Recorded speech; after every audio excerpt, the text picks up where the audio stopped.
Hello everyone, it's Aaron Christensen with Horror 101 with Dr. AC, and welcome back to The Stack, where we are working our way through this pile of physical media. Today's selection, we're going to be talking about Horrors of the Black Museum. It was the first color film to be released by American International Pictures, and it was also the first film to be released in CinemaScope. Now, I'm a big fan of this movie. It came out in 1959. It stars Michael Gough. That's Gough as in cough, not guff as in cuff, or gow as in cow, or go as in co-operation. Michael Gough. Michael Gough is wonderful, by the way. He's probably best known to most audiences as Alfred the Butler in the first four Batman movies, starring Michael Keaton, Val Kilmer, and George Clooney. But he had a long and illustrious career. He was nominated twice for Tony Awards, won once, and he has over 200 film and TV credits. Now, this was among his first horror efforts. The first and most notable one is that he plays Arthur Holmwood in Hammer's Dracula in England. He went on to have quite the illustrious horror resume. In addition to Horror of Dracula and Horrors of the Black Museum, he also starred in Berserk, Trog, Conga, Crucible of Horror, Satan's Slave, Horror Hospital. He has a cameo in Legend of Hell House, and he also appears in The Crimson Cult. Michael Gough is one of those actors who doesn't seem to get recognized as the horror icon that he is, even though we're always happy when he shows up. Horrors of the Black Museum was produced by Herman Cohen, who co-wrote the script with Abe and Candell. Abe and Candell and he had already collaborated on I Was a Teenage Werewolf and I Was a Teenage Frankenstein, which were Cohen's two big kind of smash hits that launched his career. Horrors of the Black Museum was shot in the UK, and it was directed by Arthur Crabtree. And as I was watching, I was like, why do I know Arthur Crabtree? Turns out Arthur Crabtree directed Fiend Without a Face, which, if you haven't seen, is an amazing movie with brains leaping along on their spinal cords. And even better, they turn invisible from time to time. Wonderful stop motion fun, well worth checking out. So seeing Arthur Crabtree's name on these credits, you should be excited to have a good time. This was the last film that Arthur Crabtree directed. The plot centers around a series of murders taking place in London.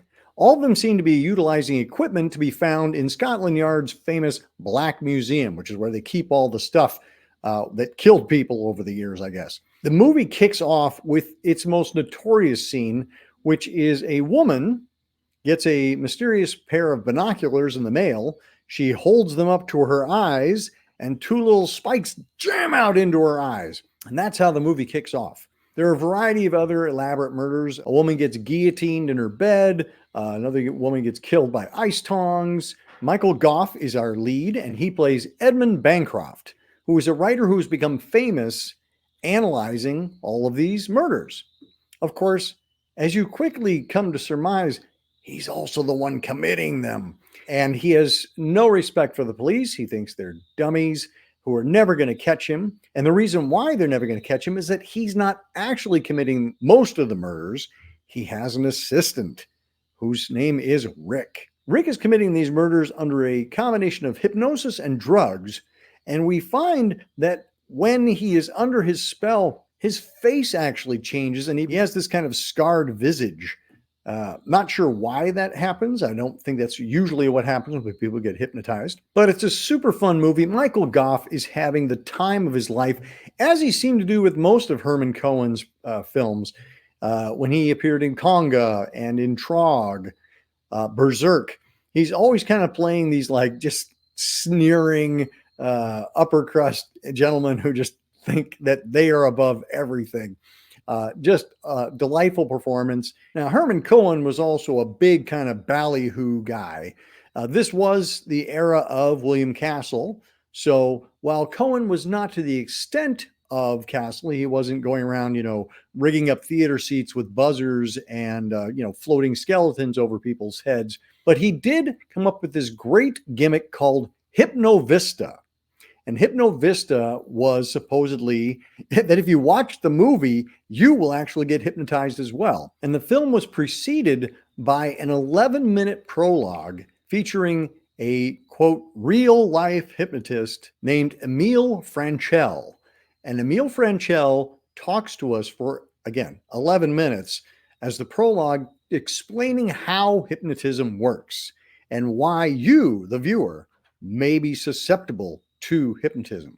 This new Blu-ray release from VCI Entertainment has a new commentary track from Robert Kelly, who's a noted historian. It also has an archival commentary featuring Herman Cohen. It also has this slick reversible cover art. And you can see the disc features that famous binoculars murder. Also on the disc is an archival phone interview with Herman Cohen. There's a tribute to Herman Cohen. Herman Cohen has paid mighty tribute. There's also a 2018 interview with Shirley Ann Field, who plays Rick's girlfriend, Angela, and a stunning redhead she is. So that's Horrors of the Black Museum in Hypno Vista. Check it out at VCI Entertainment. I'll have the link below in the description. Also in the description, I'm going to put the next 5 movies on the stack. You let me know which one you'd like me to cover next. Until next time, keep searching, keep exploring, and keep sharing the scare.